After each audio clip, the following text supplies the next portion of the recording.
يقول الشاعر العربي القديم: ذلت حديثا أمة أبدا تفاخر بالقدم. نحن نريد ل57/3/57 أن تكون كعبة العلم والبحث العلمي والابتكار والإبداع في علاج سرطان الأطفال.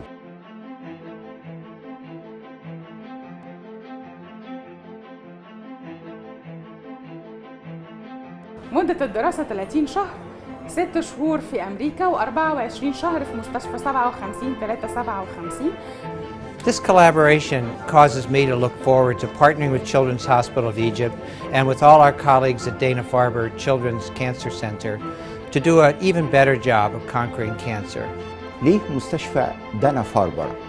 مستشفى دانا فاربر حسب الترتيب العالمي في علاج سرطان الأطفال هي الأفضل. So we will benefit from working with Egypt, especially around the very important role of treating kids with cancer in a way that really will transform not only care for the children in Egypt, but across North Africa and the Middle East.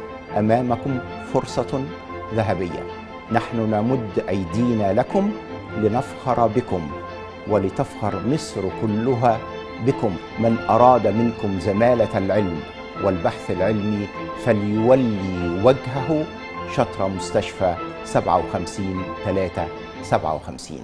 بادر بالاتصال بمستشفى 57/3/57 للالتحاق ببرنامج زمالة تدريب طب أورام الأطفال بالتعاون مع مستشفى دانا فاربر ومستشفى بوسطن للأطفال، لأن من أهم أسباب الوصول للشفاء هو طبيب يتعلم ويفكر ويبتكر.